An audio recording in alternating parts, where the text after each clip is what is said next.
recording. So welcome everybody, thanks for joining. This is the July 2025 Colorado Grasshopper update. My name is Beth Hayes. I'm the Pueblo County CSU Extension Agriculture, Natural Resource, and Small Acreage Specialist, and I have been covering most of the southern region on the grasshopper outbreak that we've had. We really had a bad year last year, and it's kind of been an ongoing issue. And then there's been some other places in the state that are seeing just as high numbers as we are. So with that, we'll go ahead and get started. And so if this is your first time watching a webinar from Colorado State University Extension, we just want to share our equal opportunity access and non-discrimination slide here. If you'd like to learn more about CSU's principles of community or our land acknowledgement, you can simply put it into Google and it will pop up, or during the webinar, if you're watching the recorded version of this, you're welcome to hit that pause button and you can click onto that QR code with your phone and access that information that way as well.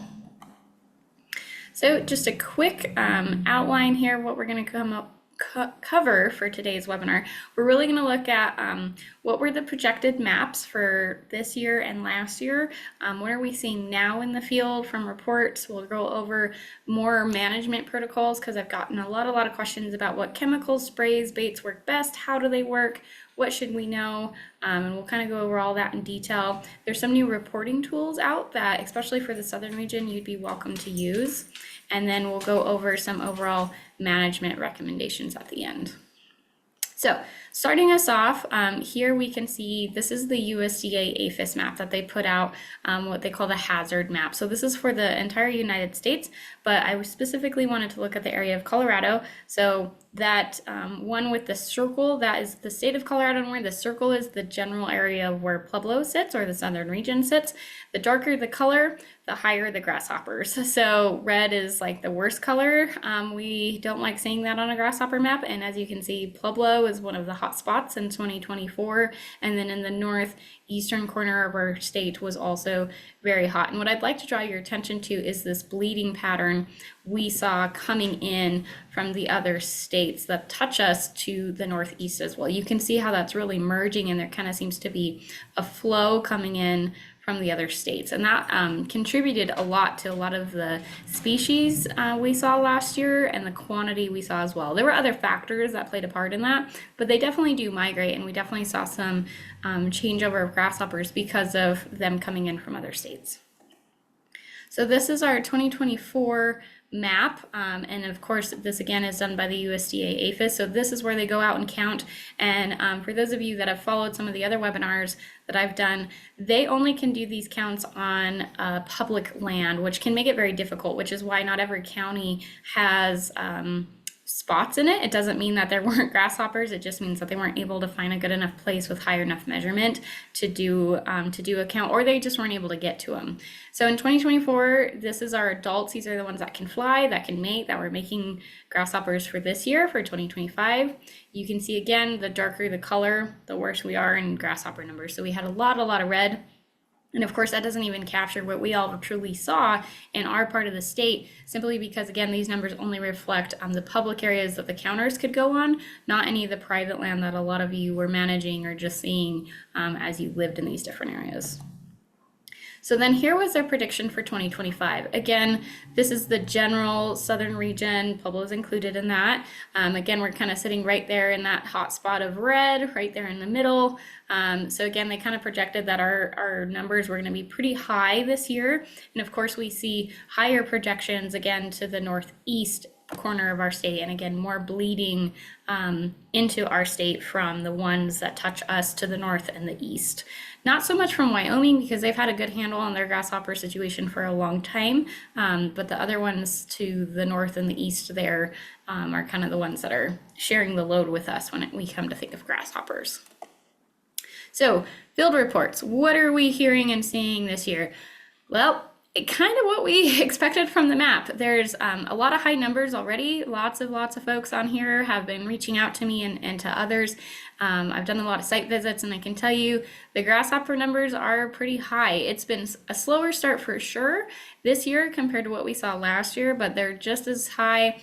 I've already seen quite a few that are already breeding, and we've had a couple hatching cycles already in motion. There's not as many species diversity than there was last year, so that's kind of a good thing that we're not being completely overrun, and it makes it easier from a management perspective, and we'll kind of talk about that. So this is a video taken out west of Pueblo and the Red Creek area, and you all can see there that the grasshoppers. This was taken about 3.5 weeks ago, and this doesn't even do this property justice. There's so many grasshoppers that are fully adult, that are flying, that are way above threshold, and many of these were already breeding as well. So this is a high number of grasshoppers, and I'm sure this is happening everywhere right close to us in Custer and in Fremont County. I've seen reports down in Huerfano of the same situation, and then to the east of us as well. Same thing in Colorado Springs, not as densely. They have little hot spots. It's not as bad in their area as what we're seeing down here, but it's pretty bad, and so we're expected to see high threshold numbers again, ones that will tear down your gardens, ruin trees, sightings. A lot of what you saw last year, it's most likely going to happen again. It's just going to be a little delayed.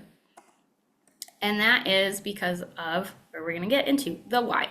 So I pulled this map that you see here on this slide. This is from the Colorado Drought Monitor, and it was pulled, so they do it every Thursday, and so it's from last Thursday, July 3rd. Pueblo is there circled in the red, but you can kind of see if you're watching this from the other parts of the state where you stand from a county perspective. And so right now, most of the southern region is what we would consider in a non-drought. That doesn't mean that it's not dry. It just means by the scale that they use to measure drought, we don't register on it just yet. We had a slower warm-up this year than what we saw last year, and we had a lot more rain through a longer stretch of time. You all remember how much water we kind of got throughout our county, and that really contributed to kind of the slowdown of the hatching cycles and the growth of the grasshoppers that we saw. But the minute that heat kicked in the last couple weeks or so, that's really when they started thriving and doing well and exploding. And now they are playing catch up a little bit, because now they have to hurry up. They have to get through their molting stages, get to reproduction age, and then start breeding. So that's kind of why you're going to start seeing this huge bloom of them, because they're playing catch up because of that slowdown that they had this spring that they didn't have last year. So let's look at what the differences are. So the one on the left of the screen, this is the daily temperature data from this year, from 2025. The dark wavy line that's kind of going up in the tannish area here in the middle, this is the current temperatures that have been recorded from where we're at right now in the early part of July. And then the one on our right here is from 2024. You can see in the same time frame here, this early part of July, we actually were spiking already, like a lot, and we were already hitting a lot of pretty close to our max temperature range. And you can see that we really didn't dip down too much into a cold region last year. That wasn't necessarily the case here for this year. You can see how we kind of dipped more down below the normal temperature range a little bit. We fluctuated a good amount, and we've stayed quite a bit lower below that record max in heat than what we saw last year, which means we warmed up slower as a state in our region, particularly in the south, and that helped slow down the grasshoppers. It can also mean we're going to have less hatching cycles this year, which is nice, which will help us kind of beat them back. And if we think about our fall management, because that's just around the corner in terms of management practices for insects, that we really need to start thinking of how do we cut down their numbers from a reproduction cycle, and how can you stop or limit more of those hatching cycles that you're going to be seeing now, because the heat's here, they're blooming, they're taking off. So as we kind of talk about all that, now let's get into the weeds of grasshoppers and chemicals. So this whole section, we're going to really talk about the chemical name. This is the active ingredient that is affecting the insect. This has nothing to do with name brand. So any of these that you see on these slides, you really want to pay attention that these are the active ingredients. So when you go to Lowe's, Fox's, any kind of home and garden store in your area, regardless of where you are in the state, you want to flip the bottle, the spray, the powder, whatever you're going to use, flip the back of it and look for that active ingredient. These ones that are highlighted are what is going to be your active ingredient, regardless of the method of use. And that's what you're going to want to look for and know your life stage, and we'll kind of talk about that. So just remember, these are active ingredients. These are not name brand items. And with that, a lot of people have brought it up to me. They're like, I can't get a hold of this certain ingredient. I can't find this chemical. What do we do? A lot of it is because they are listed as what we call restricted use, which means that if the EPA has put that chemical compound on a restricted use list for a variety of reasons, Colorado is following suit, meaning that you have to have a pesticide license to purchase and use that chemical. A pesticide license covers a large range of chemicals that are used for a variety of things. There's two main licenses when you kind of think about it, which are private licenses and then commercial application license. Private ones mean that it's only for you and you're not getting paid to go out and do this. You're just getting that chemical. You understand the use of it, how to stay safe with that chemical, how to store it properly, and you're just using it on your own personal property. No one's paying you. You're not going out and doing that. Commercially is people who go out. That would be if you hired a lawn care center to go out and do some mitigation on your property. They would have a commercial pesticide license and could get hold of other chemicals. So that's kind of the two big differences when you hear the pesticide license. If you do want to look at getting a license in order to get different chemicals, you can do a facilitated situation through Colorado State University Extension. The Colorado Department of Ag, their pesticide program, they're the one who run it and regulate the distribution and use of pesticides of the state. And then CSU Extension facilitates the testing. The Pueblo office is one of the testing centers, so you would want to click on the link that you see there on the screen, and that's, of course, will be available in the webinar posted link on our YouTube channel, and that will take you to the pesticide website page, and you can go and click on what license you want and then click what testing site is closest to you, and then you'll work with that particular testing site on getting scheduled. So that's kind of how that will work. And that same website you see there from the CDA has a long list of what chemicals are restricted use, what type of license should you get. There's a variety of items that you can kind of go through on that website. That's helpful. I did want to put Nolabate on here because it's a common question that still gets asked to this day of is Nolabate coming back? Have you heard anything? Unfortunately, it's a hard no. Nolabate was hit with a fire in their factory quite a few years ago, and unfortunately, they just haven't recovered. It is super, super effective in controlling grasshoppers, but they just haven't been able to recover their stock, and it's still not available anywhere in the United States. And there's no word on when that would be. So as much as I would love to be able to share the information that it's up and running again, the manufacturer of that just simply doesn't have it up. But when we talk about it, some of these other chemicals work very similarly in that same vein of Nolabate. So one of them is called carbaryl, and this comes like in a bait and a spray and a couple other ways, and it looks at disrupting the nervous system of insects, and so it acts as a type of an inhibitor, and which is needed in facilitating nerve signal transmission. So this blocking of that nerve signal causes overstimulation, paralysis, and then eventually death in a variety of insects. And all of these chemicals we're going to talk about, these active ingredients, you have to remember that they're not grasshopper specific.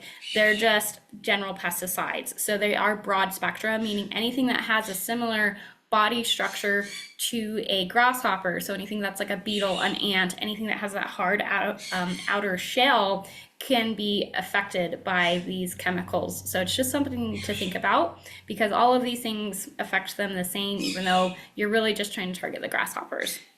When we think about carbaryl, it is most effective against nymphs. It can be used for adults, but for adults there needs to be an active feeding component. So that means that you need to actively see them heavily in an area on plant life. It doesn't matter what type of plant life, you just need to see them in a high enough threshold number where they're actively eating and chewing on that plant life.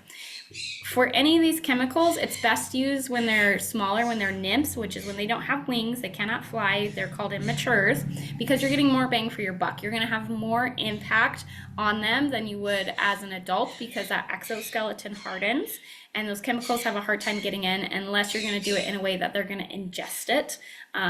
Otherwise, anything you would spray topically that comes onto contact doesn't have quite the same effect once they hit that adult stage.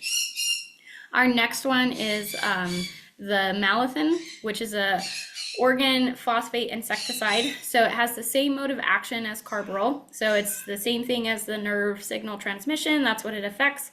But it also affects their ability to move, breathe, feed. And the big key here I want to point out is it disrupts their endocrine and reproductive processes. So when we're thinking now, right, a lot of you have been seeing breeding pairs. This is a really good spray that it's not going to necessarily kill the adult, but it could really start to limit their ability to reproduce, which is huge when we think about fall management and we think about next year's ability of threshold as well. It can kill young ones on contact. And when I say young ones, you want to look at that 4th instar or lower. And we'll go into that a little bit more in this webinar of what is a 4th instar. And it will kill them on contact, and then it can be ingested through edible plants. And that ingestion part works for all stages. But again, just remember, it may not likely kill full-grown adults. It will just slow them down. So that's the biggest part. So then these next 3 are the Bifur, and I apologize if I butcher their names. That's not necessarily my best trait here, but the Bifurine one. So it attacks the nervous system through, so it's not an inhibitor, but it attacks it through the sodium channels in nerve cells. So it's again like a neurotoxin. We have nerve firing and muscle spasms, and they kind of die that way. So it is effective on contact and through residual action. And residual action means you could spray it, and as long as it's wet and they crawl or hop, basically come in contact with it in any way possible over that sprayed area, then it will also have an impact on them. So that's the other really good way of getting that if you want to do it with that particular one. This one is available in liquids, granules, powders. If you're going to have pets out, this is when you want to be mindful of that they're not out when you're actively spraying it, because the exposure rate is pretty toxic for animals and humans when it's wet. So you would want it to dry before you could let anything that's a mammal back into that area. Or if your pets are the type to go out and like what we call grazing, where they go out and even dogs will go out and taste a leaf or two. You want to make sure that anything you're spraying is dry and not where they can really ingest it. This is, again, another really effective one for nymphs as well, where we have the young grasshoppers being targeted. And again, the younger they are, the more effective everything is. And then there's some product examples that I listed below on this one to kind of just show what would be some of the common product names you could look for that would have this as a chemical in it. And then permethrin, it acts as a neurotoxin. So same mode of action as above, and it comes in a spray or a granule treatment, and it basically has the exact same items as what we see above. So just slightly different chemical, but it works exactly the same, where it's in the sodium channels, it's affecting the nerve cells, and that's really what it's working on. And then our last one I wanted to point out is neem oil, and that's the active ingredient in neem oil, and it comes from the neem tree. So it's from the seeds, the bark, and the leaves. It's considered organic because it's not man-made, it's just made from the tree itself. And what's nice and a little different from the other ones we've talked about, it works as an insect growth regulator.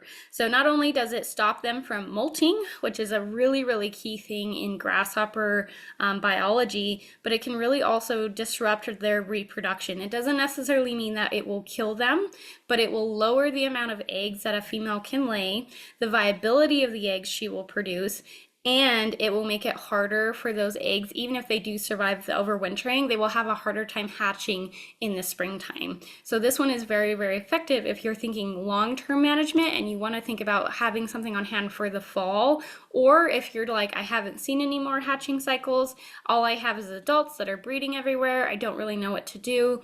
Neem oil might be a good option for that. The biggest thing is it's pretty harmful to bees, so you just want to be careful of when you're spraying it and where you're spraying it so that you can limit that factor of impact. So with all that being said, now let's talk about the part of the instars. So IDing your stages. And this is where we really got into the weeds of know your stages, because this is what's going to tell you what chemical is the most useful for you.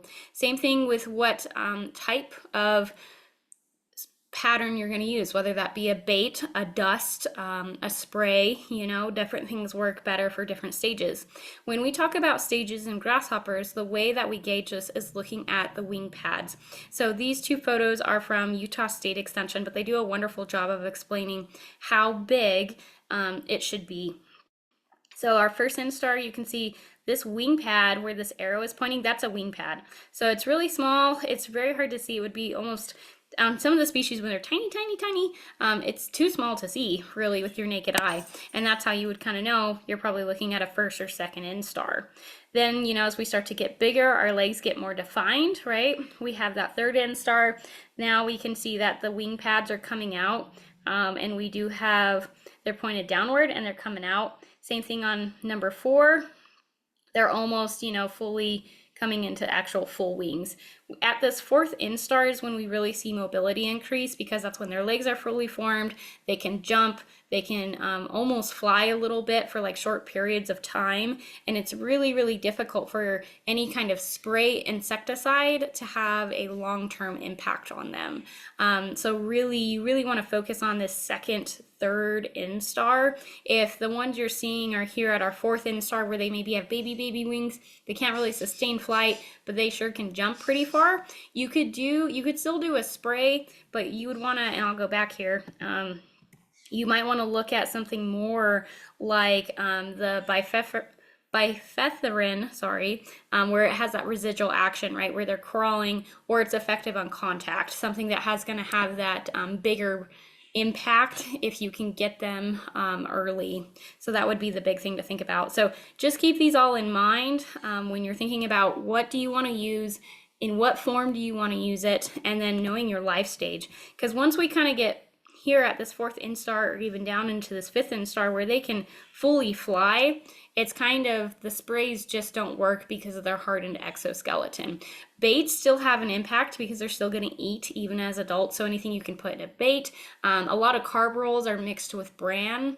Like for one example, one of the product names is Eco Bran. You could use that, and that's pretty effective. It is, of course, a bait, so you have to keep that in mind, that wherever you put a bait, it's going to attract them to that area, right? So if you want to get rid of them all in one spot, maybe do that away from where there's a lot of vegetation or something like that if you're trying to corral them and get them to die off, instead of in a more heavy vegetation area where you put the bait and then of course they're just going to eat everything around it. They may not consume as much of the bait as you would like. So just things to think about. And then they had this other nice chart that I wanted to show of the general sizes of grasshoppers with the instar stages. So you can see that they get bigger. Every species gets bigger as they molt. And so an instar is also a molting stage. So for each species, they can go between 5 and 6 molting stages. So again, if you think of that neem oil, right, that disrupts that molting stage. If you are still seeing a lot of those hatching cycles, you're seeing full-grown adults who are breeding, but then you're also seeing the teeny tiny ones that just don't even have wings, that are little babies. You could halt all of that, right, with neem oil, because that's going to affect the adults reproductively.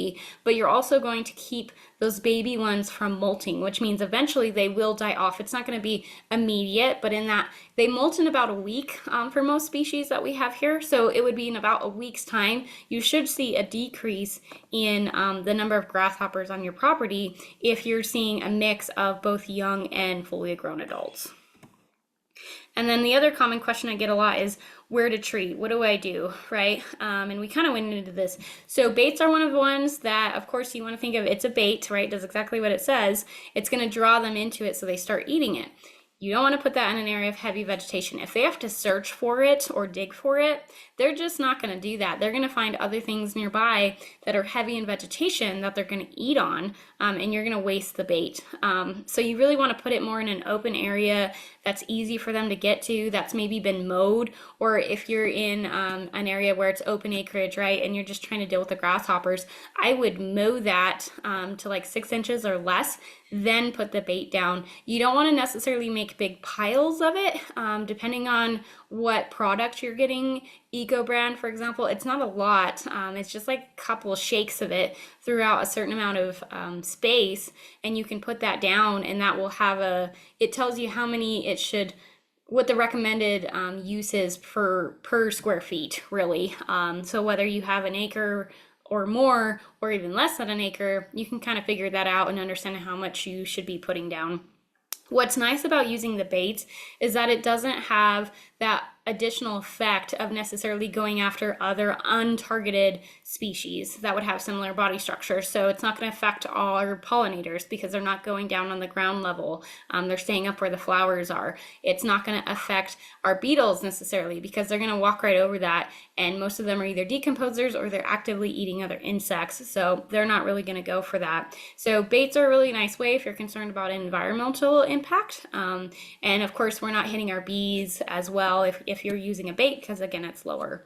With sprays are the hardest one when we think of like an environmental impact, because of course sprays, you might accidentally get a butterfly in that. You might hit a whole colony of ants that are doing their job over there. That's going to affect them, right? So a spray, you're going to have a wider area of treatment for sure, but you're going to have more what I would call casualty losses on the insect side. That could be in the world of beneficials, just because you can't really direct on exactly where every droplet's going to land. It's also going to have a shorter lifespan than what we'd see with the baits, because anytime there's moisture, that spray is going to get diluted. So anytime your sprinklers come on, if you catch it when a rainstorm comes through, whatever the case is, you're going to have to go out and reapply. You don't necessarily have to do that with some of the baits. They can tolerate a certain level of moisture, and you won't have to go out and reapply, which is nice. The powders are kind of that in-between step where, like, if you're in a really heavy foliage area or you're seeing a lot of damage on your shrubs, your trees, stuff like that, where, you know, the baits just really aren't an option because of where they're feeding at, a powder is a good way to go if you can get it up on the plants, because most of the powders won't affect the plant life, and most of these other powders, you probably have other insects that are probably chomping on that tree or that bush because it's weakened. So you might have Japanese beetles, aphids, mites, things like that. And a lot of these same chemicals will affect those bad bugs, if you will, as well. So a powder is another good way to go about it. You can be a little more directed with it than you can with a spray. But again, the minute there's any kind of moisture, the powder wears off. So you're going to have to keep reapplying. You really want to look at where your heaviest areas of damage are, whether that be your trees, your lawn, your plants, your rangeland, whatever it is. That's kind of what you want to try and aim for if we're going for a chemical treatment. You want to know your life stage, which we went over on the last slide.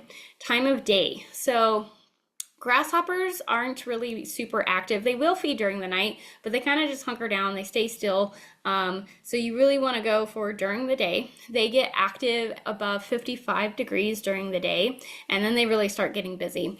They will kind of slow down and kind of stop or halt if it gets really hot. So anything above like 85, 90 degrees, they kind of slow down. They don't move as much from a food source, just because it's a lot more energy in the heat to go farther for food than it is when it's cooler. So if you want to think about a treatment time, you're either going to want to go for like mid-morning, probably right now with how our temperatures here are in the southern region, you're going to want to go between like 9 to like 10:30, 10:45 would probably be your cutoff when it really starts to get warm. You could probably even get out there sooner, before 9. You just want to watch your temperature amounts, and then of course you could do it again in the afternoon if the temperatures go down soon enough. In Pueblo, that's not always the case. Sometimes our temperatures linger for quite a good bit. Same thing with many other areas in the southern region. But if you're in areas like Beulah, Rye, where the temperatures do go down a lot quicker, you might be able to get away with that when the sun is still up. So just things to think about. And then the other factors when you think about where you're gonna manage them are pets, children, and then of course like beehives. We kind of already went about our beneficial insect life. And when we talk about pets and children, you just want to understand that if you're going to use a bait, you don't want it to be, if you have young children, sometimes they tend to want to dig in the dirt and play with their hands. You don't want something to be accidentally ingested. Same thing with a spray. That happens more with animals than people with a spray.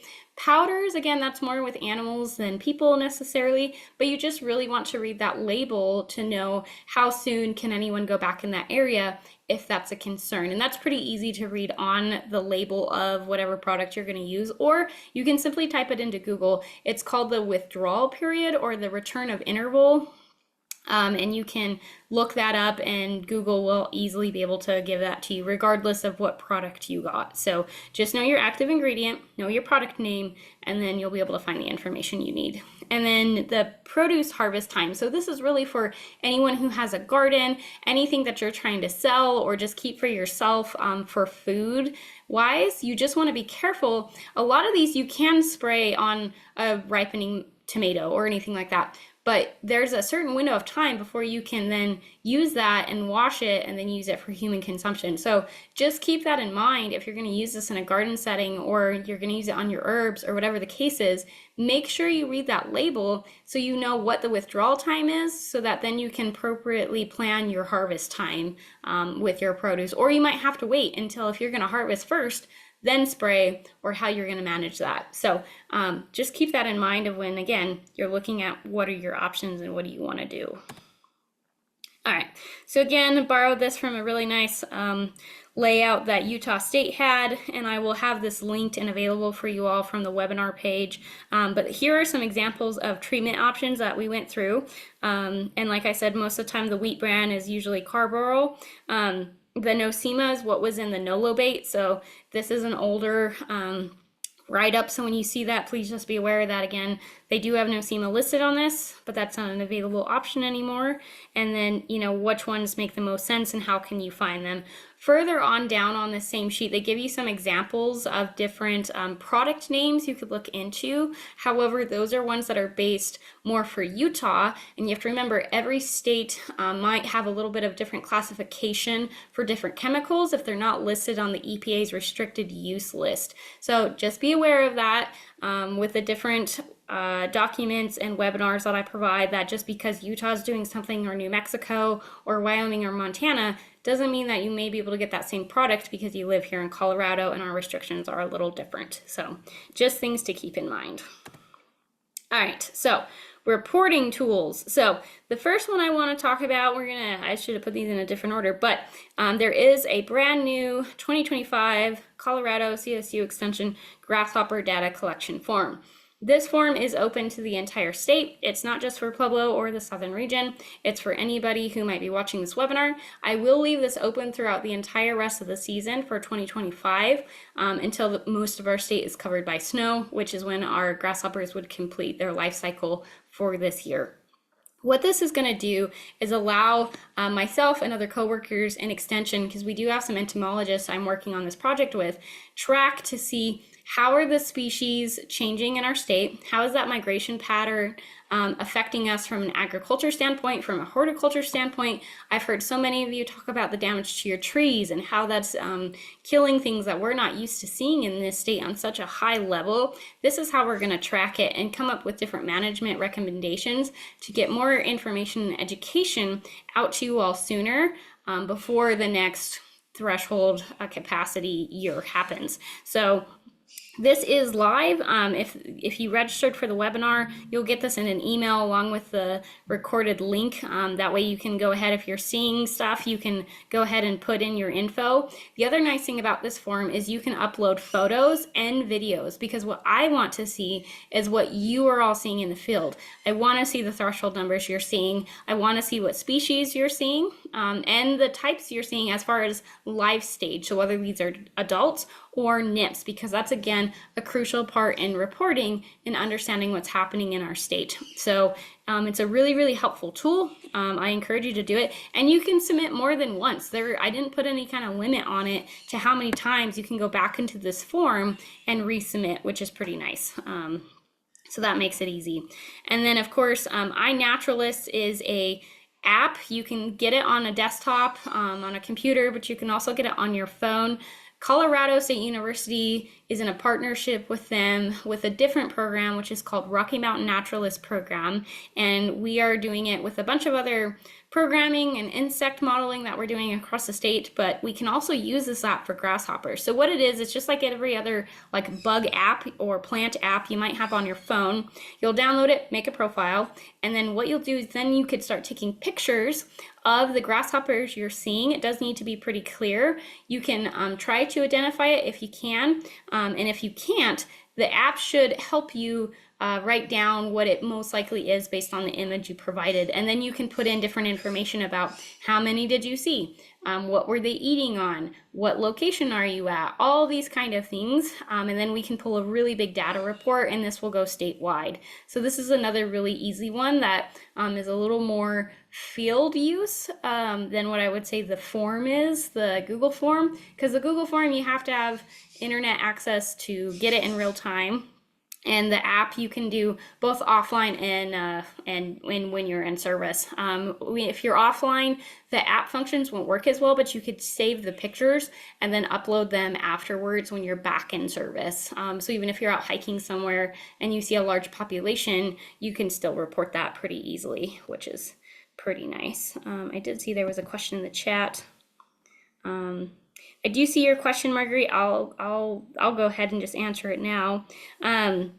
So for those of you that might be seeing this online, she said, how do you recommend we apply neem oil to reduce the grasshopper's ability to reproduce without harming the bees? So the biggest thing with the neem oil is making sure you do it outside of the time when the bees are actively foraging. So bees will try to return to the hive about an hour before sunset for the most part. When we think of our honeybees. And so if you can do that and the temperatures are where you're seeing a lot of active grasshopper activity, because grasshoppers will even move around. I mean, even if it's still like 79, 75 degrees out and the sun's still up, the grasshoppers will still be pretty active in their movement style. So the bees will go back, in coordination with the sun. So if you can, once you kind of see them out of an area, you don't see them buzzing around, I would highly encourage you, then you could use the neem oil. You might want to be careful that you don't get it necessarily so much on flowers, because of course that's what our bees are going after. You might want to go more on the grasses or the shrubs or things like that where the bees are not going to naturally congregate. And then of course you don't want to get it in any water sources, because bees and other insects will go to drink that, and then they could of course have secondary reaction to the chemical being in the waterway. So just be very, very mindful of how you're introducing neem oil into the environment, of time of day, and then making sure you're not necessarily getting it on flowers that would have that pollen, that nectar that they're going after, and you're staying away from water sources. So that's the best way to apply neem oil while being conscious of the bees we have. And native bees are a little different, because some of them will go after pollen. They don't necessarily make honey. Some of them go more after other bugs, but they kind of follow that same routine if they're very, very sun dependent. So again, if you can kind of watch, make sure nothing's super foraging in the area you're going to apply the neem oil, most likely you'll have very low impact on any type of bee species, whether it's a native bee or a honey bee. But good question. Okay, and then we have our overall management recommendations. So a lot of people have been asking, should I treat now? I'm seeing a lot of grasshoppers, should I wait? Absolutely, the answer is yes, treat now.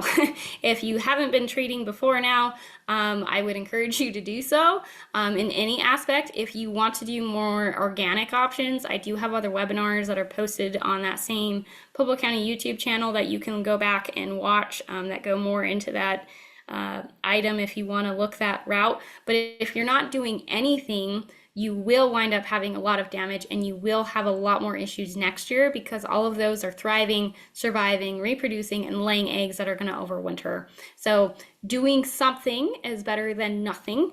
You have to keep in mind that you're going for a threshold count. You're not trying to depopulate. You won't win that war. We had to as a whole state back in the 1800s, and we barely won. So you won't get every single grasshopper. You have to understand the most you want to do is knock them back to where their threshold numbers aren't enough to kill all of your plant life. That's really what you're going for. When we talk about threshold counts, and I have some of these in the extension office, and anyone who's in Pueblo or nearby is welcome to come get some from the extension office. We count, you look at a square yard in front of you, and you walk to that area, and you can just visualize it, or I have square yardage like counts that you can like put down and kind of visualize if you have a hard time understanding how big of an area that is. And you want to count how many grasshoppers either fly or jump out of that square area, and that will tell you how, and you want to do that between like 6 and 10 times depending on the size of the acreage or under an acre that you're trying to look at from a threshold management. If you are seeing more than 6 adults, and 6 adults are ones that can fly, come out of that square yard, you're automatically above, and you find that like 2 or 3 times, you're already above threshold. Okay. If you are seeing ones that can't fly, so those are our nymphs, those are ones that are just jumping, they do not have wings, you don't hear any noise when they're moving away from you as you go towards that square yard in front of you, then if there's more than 8 of those in that pattern of like there's 8, and then you do it 3 more times and that you're getting 8 or more every single time, again, you're hitting over threshold. So that will tell you that you're way above threshold. Your plant life is going to get absolutely excuse me, absolutely destroyed if you don't do anything. They will eat everything, just because of the way that our species and our threshold years are happening. We should, hopefully, if we get another good winter, we get a slower spring again, we get more water, we should see a knockback again next year, but it kind of just depends on what our climate does, and that's kind of hard to say for sure what that will look like just yet. So that's the best way to do threshold counts. Again, if you want more info on that, please feel free to reach out, and I'm happy to go over that again. And then watch for your hatching cycles. So again, remember those instar stages. Look at what they're doing. How big are they? How big is that wing pad? Can they fly? Are you hearing that noise? Because some of the species make a noise when they fly. And knowing when to treat and what type to use. Because remember, with the adults, you really want to go for a bait or a powder, because that spray, you're just going to kind of burn your money, because that's just not going to get through their exoskeleton. And then switch up your tactics for life cycles. Remember that this is a year-long process, and you can't target them if all you have is adults already, and you're just going to throw your hands up in the air and say, well, I already missed the boat, they're all adults, there's nothing I can do. That's not true. You could absolutely do some of the chemicals or some other options that we've talked about in this webinar and in others that can slow down or even halt the reproductive process that will limit how many eggs get put into your area and then how viable those eggs are come springtime next year. So don't think if all you're seeing is adults right now that you've already missed the boat. There's still plenty you could do to just knock them back enough where your plant life and other insects have a chance at making it in the huge threshold numbers we're kind of seeing in our area. So with that, the other big thing I wanted to point out was blister beetle warning. I saw a post even just yesterday in a Pueblo West gardening group that a lady had a ton of blister beetles on her tomato plant. She had the ash gray common blister beetle. So blister beetles are in the beetle family, and we have quite a few types in Colorado. So they can be black, which is that lower picture there. They can be the striped ones you see above. They can be just gray in color. And you can kind of tell they're a blister beetle because they have that like slim body, long legs, and then like the big like ant looking head. That most of the time, if they look like that, regardless of the color variation, it's typically a blister beetle. The name comes from the fact that they can cause blisters internally for livestock animals when eaten, and they can also cause a lot of blister infections around their mouth. So that's why they're called blister beetles. Some species, especially like the metallic ones that you see up at higher elevation, like in Pingree Park up there at the CSU Mountain campus, they will attack people, and people get hive reactions that will actually spread from wherever they get stung, like you would with an allergic reaction from a bee or a wasp, and you have to go to the hospital, basically. That doesn't happen with every blister beetle species, but they're not exactly an insect that you want to mess around with from either a livestock or a human perspective. And I bring these up when we talk about grasshoppers because they go after grasshopper eggs. So if you have a large movement of grasshoppers in your area, especially if you keep having big hatching cycles, there's a pretty good chance that you're going to have a follow through of blister beetles. And blister beetles not only eat grasshopper eggs, but they'll eat a variety of flowers and other plants. So anything that puts on a nice enough leaf area or a flower, like a tomato plant, a potato plant, anything like that in your garden, you might wind up with blister beetles. And that might be something you kind of have to manage. So if you do that, just be careful. You do want to use gloves because they will get you. And not all of them hurt as bad as the metallic one does, but they're not exactly one that you want to mess with either. They're pretty enough easy bugs to deal with. You can just like scoop them off with your hand into like a dish of soapy water or something. Sprays don't work super well on them, so they're not typically recommended, but if you're having them in high enough population issues on your plant life that you want some assistance, you can reach out to the extension office.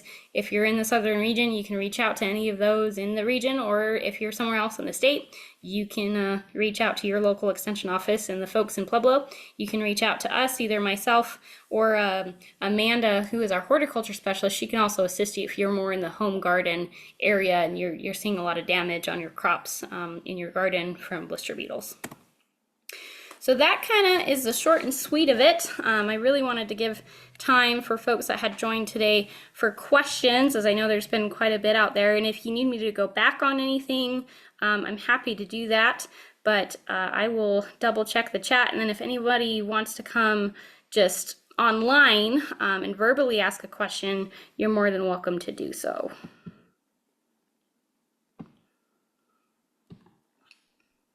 Beth Bryan with Beulah Fire. Are there any state or federal resources, fundings, or anything to help any of these property owners? So right now, the state does have a program, but unfortunately, you have to have over 50,000 acres of land to count as a minimum, and they haven't really been budging on that requirement. I went to the National Grasshopper meeting this year and spoke up about that, and they said some conservation districts in the northwestern corner of the state did, like towards the Walden area, we're trying to get together and come up with some funds and some ways to kind of do that through some aerial spraying. So there are options if you can get enough people to come together as larger local groups that could hire an aerial sprayer and could cover a lot of people's property in a short amount of time. So there is that option. It's just tough to get that because, one, you have to find somebody who has a restricted use license of some kind, and then how are you going to apply it, and then how many people could be serviced by that particular funding source. So, but there are things happening in Colorado, but nothing super statewide, unfortunately.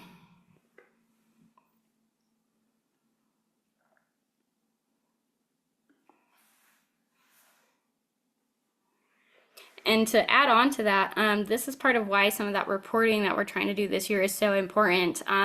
They did, on behalf of Colorado, they did get 3 counters for the whole state, but they're part-time. They started counting back in May, and they're going to stop counting in like September. So they're probably not even going to get to every county, and they're not really going to get an adequate picture of what's happening in our state, which means from a federal side, we can't petition for any funds because our mapping isn't going to be accurate enough to show we had a high enough threshold issue.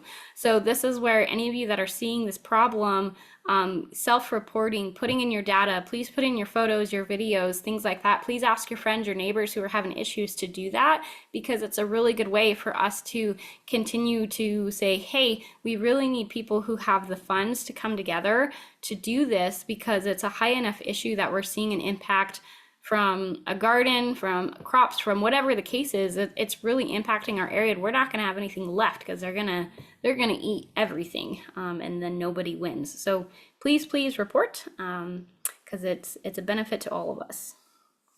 Any other questions?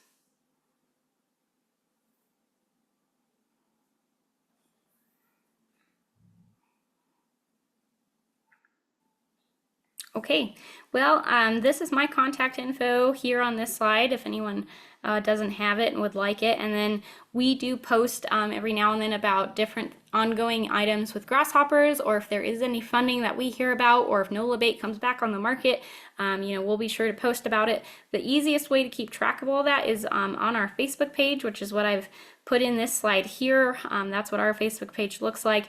Or you can always, we do a weekly email blast out. It's just one email to you directly at 4:30 on Friday. It comes from me, and if anything was going on in that regard, you'd also see it in your Friday email. If you want to get added to that list, there's a couple different ways you can do that. You can call the mainline extension number, which is 719-583-6566, and just ask to get added to the Ag newsletter, the MailChimp, and they'll get you added that way. Or you can go online. If you put in Pueblo County extension, it takes you to our homepage. You'll want to click on the tab that says agriculture, and then there's one that says newsletters, and you'd click on that, and you can just type in your email that way for the subscriber button. So there's a couple different ways you can do that.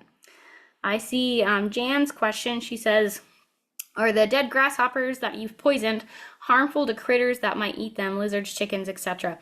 It depends on what the chemical that you used was, in what form. So if it was a bait, no, it won't have, there hasn't been any studies that are showing that there's been high enough residual effects. If they get eaten by birds, lizards, whatever the case is, there's no secondary death if it's a bait that they're consuming. A spray acts a little differently, and there has been cases where the sprays have a longer lasting hold on the dead grasshoppers that can impact like smaller bird species and like smaller lizards and things like that, depending on their size. So the sprays can get kind of tricky. Powders, I have not seen any reports of where, again, that's been happening, because again, it's something that they have to ingest by a plant that they're eating on. So from a powder and a bait perspective, it's pretty safe. The sprays are kind of where it can get iffy depending on what active ingredient the product is that you're using. And you might, if there was a study on it, you can also Google that. And that's also where that withdrawal time would come in handy, because that will tell you how long that will be effective for. So that's another good way to do it, especially if you have chickens that are free ranging in an area that you might want to look at spraying or doing something like that. Good question. Any other questions?